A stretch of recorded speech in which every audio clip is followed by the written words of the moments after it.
Welcome to Bloodbath and Beyond. Today we review the Banana Splits movie, Tra-la-la Terror. Directed by Danishka Esterhazy, starring Dani Kind, Steve Lund, Romeo Carrere, Maria Nash, and Finley wojtak-hissong. This movie's about Harley, a kid who just loves the Banana Splits show. He's a huge fan, and his parents, for his birthday, have got him a seat in a live studio audience. What they don't know is this is actually the show's last performance before it's shut down due to restructuring of the company. And the Banana Splits themselves had some restructuring prior to the show to try and make them engage with the audience a little bit more, but unfortunately, there's a bug in the system, and they are animatronic killing machines that have a meet and greet right after the show. This is a recommendation from Reese Jordan over on Patreon.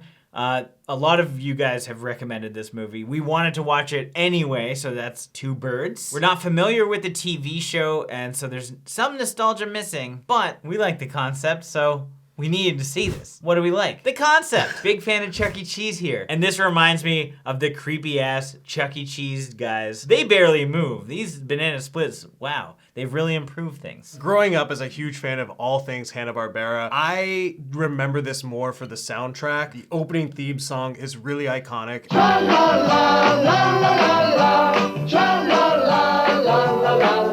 And the fact that they've taken this children's show and turned it into a horror movie is unbelievably awesome. Growing up, you don't realize how creepy these characters can actually be. Yeah, imagine seeing like Tinky Winky and Poe fucking murdering people. That would hit more on my nostalgia level, but this did a pretty good job. It's a live studio audience, there's kids playing games. Kids love this stuff, and they've just snapped. And the characters themselves are fun and enjoyable because they're a bunch of guys in mascot costumes dancing around doing the robot the whole movie. And they did a good job, especially when it came to the kills. I think the kills are the biggest highlight of this movie. The gore is on point. And no good death is without a character who you think deserves to die. It's old and stupid. And I want to do something cool and edgy, so today's your last show. Eric Bauza, who is an established voice actor for pretty much every kid's TV show of this generation, is the voice of the Banana Splits. And that to me is always cool because you don't expect someone who works with children's television to just like jump right into horror. He took it down to Hammer Town. 3 cheers for Rebecca. Hip hip hooray. I absolutely love the set design, and the fact that they like made this entire universe for the Banana Splits is just so cool. As an audience member, you're like, well, they've already established they're really great at killing people. How would they die in this scenario? Playing off the setting, the aesthetics were very well done, especially in post-production. The color grading in this film is fantastic. It just gives you that sense of nostalgia and just how it all comes together to make you feel like you're in a dark, creepy studio. Yeah, it's like one of the only films that I'd probably ever say, this had a good color palette. I guess it makes us sound kind of pompous, I get that, but color theory is a big part of my job. I'm a UI UX designer, and this was absolutely worth mentioning. I like the kids. The kids are hilarious. Child acting is always an iffy move. They're either gonna make it or break it, and I think they absolutely made this film. Especially a character like Austin. I didn't know if he was just like a bad older brother, but then he's like the nicest guy who I did not want to see die. One thing that's really interesting about this film is the way they pace the kills out, because they just jump right in and you get kills right off the bat. It's a guessing game on actually who's gonna survive. Now, what didn't we like? My biggest complaint is definitely gonna be the lack of a solid score. There's a lot of this movie that just feels like not a lot's happening, even though visually you're seeing a lot happening, but there's no music to kind of help with your emotions as a viewer. They definitely play with like the Tra-la-la song a few times, but it was lacking intense music, especially considering that the Banana Splits themselves don't talk all that often. There's a lot of dead air where nothing's really happening and it's just almost ambient noise. Why is Drooper all wet? I think a great example is when Paige is in the ball pit and you know that there's about to be a scare, but the score isn't really helping intensify the scare. And it's kind of funny. I'm gonna counter one of my own likes. Yes, I enjoyed the pacing of the kills, but I wasn't a big fan of the overall pacing. It was too slow in the middle, and it almost lost me at one point. There were times where I was almost like dozing off. And without that music to build tension or to kind of like set the tone for what the audience should be feeling, I think that really has something to do with it. These guys are big ass mascots. They're not being very stealthy. You can hear them because they sound like fucking robots. You can see them because they're massive. And they walk so goddamn slow and they can't run. So they aren't that threatening. It reminds me of like the Austin Powers situation. Watch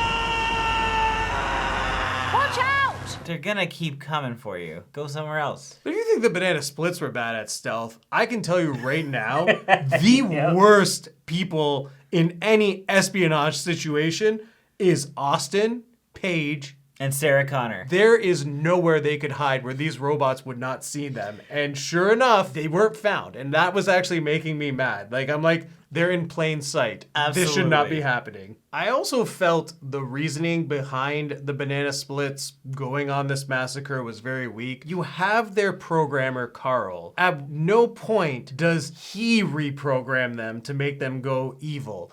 It's a weird glitch. It would have made more sense if it's like, the show's being canceled. Carl's like, I've been doing this for 50 years. Screw you, producers. Instead, we had one of them get reprogrammed and the others don't get reprogrammed. So why they're killing is beyond me. And it didn't show an error code. It just said the show must go on. Potentially they're killing parents to make sure that they don't go home. I think that's probably what the logic was there. But I mean, horror movies and logic, we're all fans, aren't we? Now, because most of you have already seen this movie, we're doing favorite kills. This is spoiler territory, but there's lots of kills. So it's up to you if you want to watch this section. Otherwise, skip about 40 seconds. So now it's time for our favorite kills. My favorite kill is the split. It was someone who I didn't like. It looked great and it was slow. When you take the time to show each body part getting ripped off, plus that torso flopping on the ground, it was fantastic. All practical, very well done. I was a huge fan of the lollipop. When they pick it up, you're expecting it to go through the stomach, but they stuck this big ass lollipop down dude's throat. At times it looks a little bit fake and rubbery, but I think it was one of the most unique. And an honorable mention that I think that both of us would agree on is splitting somebody in half is always gonna look cool. I thought the best version of this was in Leprechaun 3, but this gave it some good competition. Now it's time for our final thoughts and ratings. This is one of those movies I didn't know I needed until I saw it. Everyone's gonna say this is a Five Nights at Freddy's knockoff, but I think the concept was just waiting to be made. Just bringing a lot of horror elements to kid-friendly content is great. It's the exact reason why WWE is doing the Firefly Funhouse. The kills and the practical effects are amazing, and even if you're only watching the movie for those, I think you're gonna love it. Everything makes it feel like this is an old show that's been running too long, that's just gone off the rails a little bit. There are definitely issues though, like I didn't love a big chunk of the middle because it seemed so slow. Again, the score and the music I feel didn't play enough of a part in setting the mood because this definitely could have felt scarier for sure. Even if you have no nostalgia for the banana splits themselves, as I didn't, I still enjoyed the movie, so I'm gonna give this 3 banana buggies out of 5. I don't know what I'm more shocked about. The fact that we finally got a children's animatronic horror film or a Hanna-Barbera show is now a horror movie. Flintstones, Jetsons. Sure, we had a little bit of horror elements with like Scooby-Doo, but this is a children's TV show that has turned into a horror movie. They really did a good job capturing the nostalgia value. I liked the banana splits themselves. I also enjoyed our cast. I thought they did a really good job in this film. The acting was good. The downside is how it is paced. There is just too much of a gap in the middle that bores you, and it doesn't get going again till the end of the film. However, the kills are spaced out nicely, and when we see the kills, they look fantastic. It's just above average, but it's a good time. So with that being said, I'm gonna give this film 3 future adventurers out of 5. Let's go find him. Like your quest? Sure. Like a quest. As always, thank you for watching. Like this video and comment below with your thoughts on the film if you've seen it. If you haven't and you do want to check it out, link is in the description. And if you want the opportunity to recommend a movie for us to review, link is also in the description to the Patreon where you can do exactly that. And if this is your first time here, make sure you subscribe to the channel to stay updated with everything Bloodbath and beyond.